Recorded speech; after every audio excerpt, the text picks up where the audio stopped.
Boa noite, eu sou Hilton Souza e estou aqui no canal do Teresa Dávila para poder falar um pouquinho sobre o tema A Verdade. A verdade, né? Todos nós temos verdades, ou melhor dizendo, todos nós temos as nossas verdades. E é natural que nós tenhamos as nossas verdades, mas é importante também que a gente lembre que as nossas verdades, como o pronome possessivo já diz, são nossas. Elas não são verdades absolutas, elas são verdades relativas. E muitas das vezes nós nos esquecemos disso e tratamos elas como se elas fossem absolutas, né? E é importante que a gente lembre que essas verdades, elas refletem quem nós somos, elas refletem os nossos pensamentos, os nossos sentimentos, as nossas emoções, as nossas atitudes. Elas são como uma fotografia, um raio-x daquele momento, de um momento específico de nossa vida, né? Porque as verdades que hoje nós temos podem não ser as mesmas amanhã. Quem sabe do futuro, quem sabe o que pode nos acontecer. Então, é importante também que a gente lide com essas verdades como sendo relativas. E, nesse sentido, nós tenhamos aí um cuidado de não impor ao outro essas verdades. Que nós não queiramos que o outro se submeta a essas verdades nossas e permita que o outro tenha a liberdade de discordar das nossas verdades.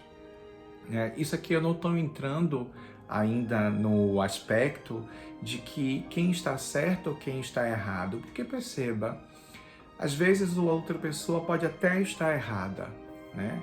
Às vezes eu posso estar errado e não me apercebo disso, mas é importante que se respeite o processo de cada um, que se aceite, se tenha paciência, né, de que cada um vai ter um seu caminho e ele vai trilhar no seu tempo. Então, com isso, é importante que a gente evite o sincericídio, como a gente costuma dizer, que é aquela que nós comumente fazemos porque nós dizemos assim, eu digo mesmo, eu falo o que eu penso, eu sou verdadeiro, eu sou honesto. Você pode até ser verdadeiro, ser honesto, através de um sincericídio, mas você certamente não é caridoso nem humilde. Porque à medida que você faz esse sincericídio e não pensa em como você está dizendo a sua verdade para o outro, você está faltando com a caridade, faltando com a compreensão, com a compaixão, não está tendo paciência e nem está sendo humilde, porque observe, quando a gente normalmente acha que o outro está errado e que nós estamos certo, que a nossa verdade é que deve prevalecer, porque nós pensamos melhor, nós pensamos, conseguimos ligar os pontos de uma maneira mais adequada, mas isso implica em nos acharmos superiores ao outro. E será que somos verdadeiramente superiores ao outro? Então, é importante que a gente evite sair cometendo sincericídio e que a gente vá aos poucos, né, dissolvendo essa ideia de que eu sei mais do que o outro, de que eu posso mais do que o outro. Ao mesmo tempo, a gente pode falar assim, será que também nós estamos abertos para ouvir a verdade, né, ou a verdade do outro, mesmo que talvez a gente não concorde, mesmo que a gente não aceite, mas será que a gente tem a abertura para poder analisar o que é que pode ser ali de útil, o que é que pode conter ali de que seja verdadeiro, que faça algum sentido, né? Uma vez eu fui a um shopping com um amigo e nós estávamos procurando uma cafeteria para comer uma torta. Eu adoro doce e café, então pronto, 2 vícios, doce e café. E aí nós não conhecíamos nenhuma das cafeterias ali no local e paramos numa em que as tortas aparentemente chamaram a nossa atenção, ou seja, pareciam bonitas, saborosas. E o meu amigo pediu à atendente, que se prontificou a nos ajudar, para que ela virasse, porque a torta que ele queria estava partida, mas estava com o lado partido virado para o balcão, para o atendente, não para quem estava lá como público, como cliente.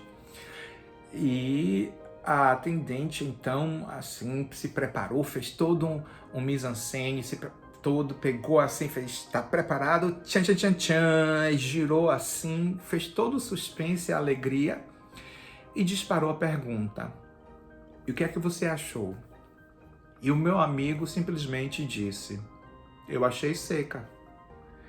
E eu vi na hora, assim, a atendente que estava num ar de felicidade, contentamento, crente e abafando que iria, né, surpreender, que meu amigo iria achar a torta maravilhosa.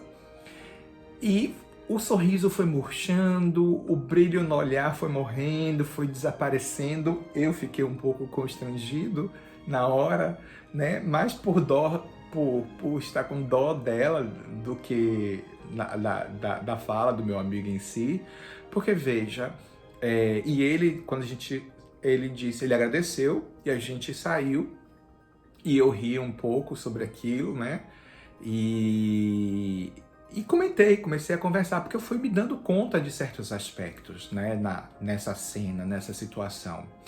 E primeiro ele disse assim, olha, se ela não me perguntasse, eu jamais teria dito aquilo, mas ela me perguntou e eu me dei o direito de dar a minha opinião. E eu vi que ele não falou de maneira grossa, não falou de maneira rude, mas também não fez firula, não dourou a pílula, como a gente costuma fazer, e nem inventou aquelas mentirinhas brancas que eu mesmo teria feito isso, e eu estou falando por isso, porque a reação dele, a forma que ele agiu, que foi, no meu ponto de vista, idôneo, eu não achei a torta seca, mas ele achou, né? Então, foi idôneo. Eu provavelmente teria feito como muita gente faz. Ah, que interessante, que boa, eu vou ali e volto já. Né? A gente tem o hábito de dizer essas mentirinhas desnecessário. A gente pode ter o direito de dizer, ó, obrigado, não gostei, não precisa ser rude, não gostei, eu vou olhar em outro lugar. A gente não tem a obrigação. Mas a gente acha que isso é ser educado, é ser civilizado, né? E é ser a forma que a gente deveria ser, e não é. Mas eu pude constatar com a reação da moça como também a gente não está aberto a ouvir a verdade do outro. Como a gente não está preparado a isso, nem receptivo a esse tipo de situação. Nós preferimos esses disfarces, essas máscaras disfarçadas de civilidade, de educação, a uma verdade simples, nua e crua. E é importante porque, assim, veja, não é à toa que a gente não se identifica, a gente se identifica tanto com o Instagram, com o Facebook, a gente bate as fotos nos selfies porque a gente precisa parecer que está feliz, precisa parecer que está viajando, né? Como tem pessoas que ensinam todos os truques para você parecer no Facebook ou no Instagram que você tem um carro perfeito, que você come nos restaurantes mais caros e melhores, que você viaja muito, e tudo é truque. Então veja ao ponto em que nós estamos chegando. Será que nós, como sociedade, também estamos prontos a ouvir verdades? Ou nós optamos? Nós ainda estamos seduzidos por isso que é tão do mundo das aparências e é do mundo material, e portanto, nós vivemos essa afinidade com a materialidade e não estamos prontos para as verdades divinas ou as verdades eternas, que são eternas e que, portanto, são absolutas, são verdades imutáveis. Então, a gente ainda se sente atraído por essa verdade perecível que é a matéria, por esse parecer. E não é à toa que tem um amigo meu espiritual, que eu gosto muito, e que costuma dizer: meu filho, só cai em armadilha de lobo quem é lobo. É claro, só quem se sente atraído por aquilo é que realmente vai ser tentado. Porque veja, alguém que não gosta de chocolate branco, já que eu estou falando aqui de doces e eu sou chocolatra, quem não gosta de chocolate branco não se sente tentado, né, por comer um chocolate branco, mas pode vir a se sentir tentado, né, por comer um chocolate preto, ou um chocolate amargo, um chocolate ao leite. Então, só vai ter afinidade com isso de parecer quem se identifica com isso, quem tem isso dentro de si. Então, e aqui eu não estou falando nem como crítica do que você tem que fazer, nem deixar de fazer, não estou aqui julgando, mas é importante que a gente reflita sobre isso para que a gente perceba como nós somos e a gente tenha consciência do que a gente quer fazer com isso, porque cada um pode fazer com isso o que quiser. Para alguém isso pode ser o correto e ela vai continuar achando isso independentemente do que eu esteja dizendo aqui. Outra pessoa pode concordar comigo, né? Então, é nesse sentido que as nossas verdades são relativas, diferentemente das verdades eternas.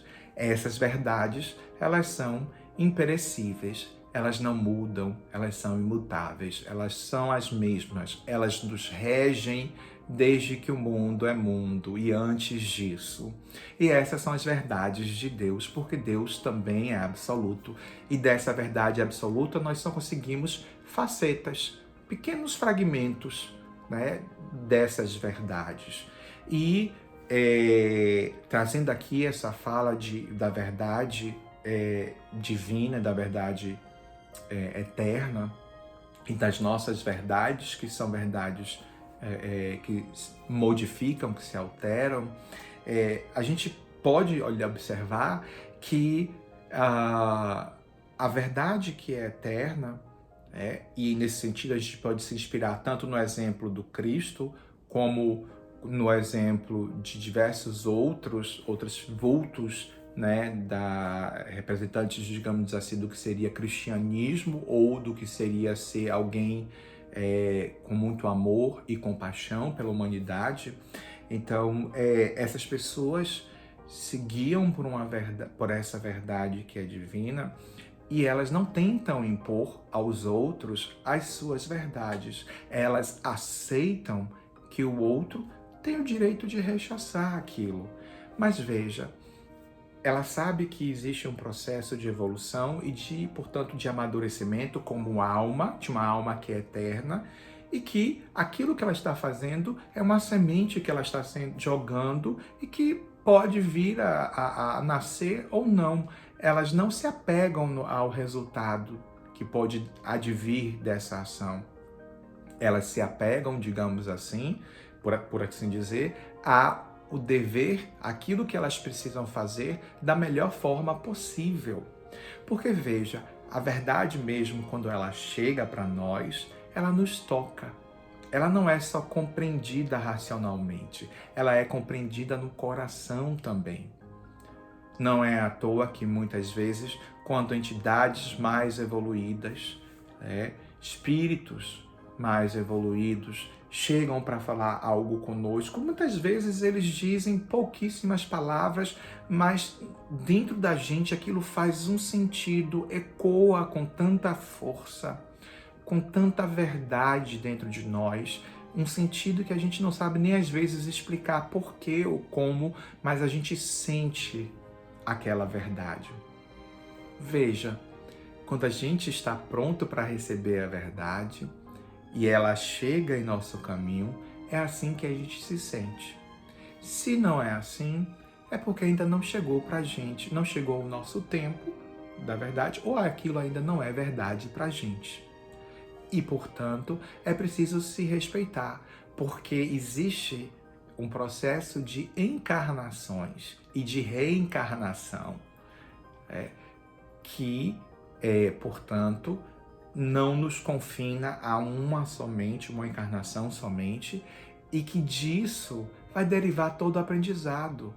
Mas o que eu fiz aqui, o que nós fizermos com alguém aqui, vai seguir de alguma forma com ela, porque vai se somar com outra coisa que ela ali vai viver na frente, uma outra experiência, uma outra sementinha que uma outra pessoa vai jogar nela, até o ponto que vai florescer.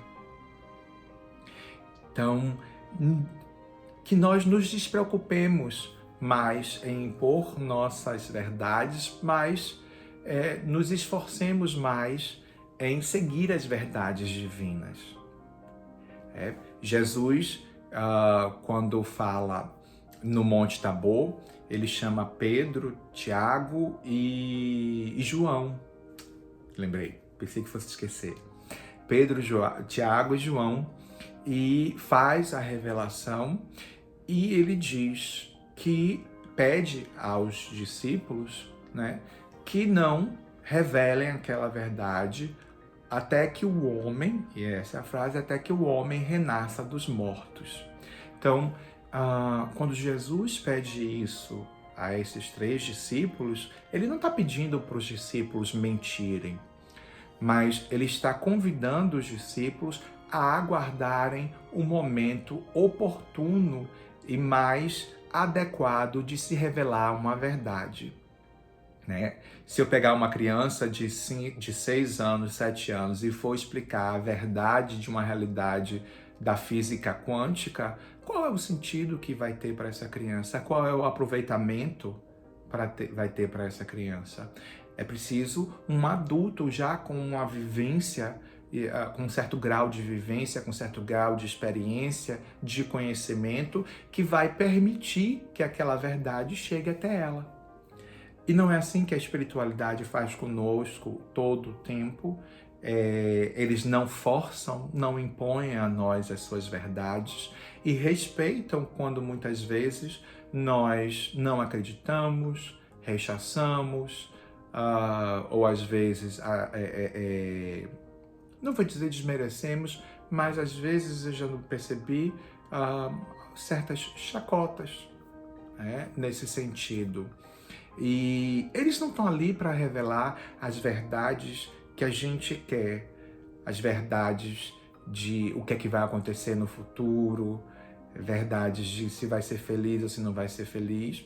Bom, pelo menos a partir de uma perspectiva material, porque vai ser feliz ou não vai ser feliz a partir de uma perspectiva espiritual, todos nós sabemos que sim. Se não nessa encarnação, em alguma encarnação lá na frente. Então eles já sabem qual é o resultado de tudo isso. Né? O próprio Cristo traz, na outra frase que ele diz, eu sou o caminho, a verdade e a vida. Então Jesus se apresenta aí como uma espécie de roteiro para exatamente viver essa verdade, né? A verdade eterna, a verdade divina, e que possamos viver, né, em comunhão com o Pai, né, unido ao Pai, com Ele em nós, mas nós também nele, e possamos viver essa vida dessas verdades eternas, dessas verdades espirituais, dessa verdade imutável, dessa verdade que a gente pode resumir em uma outra palavra somente: Deus. Espero que a minha pequena fala possa ter sido de alguma contribuição e de reflexão. Rogo ao Pai que abençoe a todos nós no nosso dia a dia e que possamos seguir a semana, seguir os próximos dias com saúde, com tranquilidade, com paz. Que assim seja.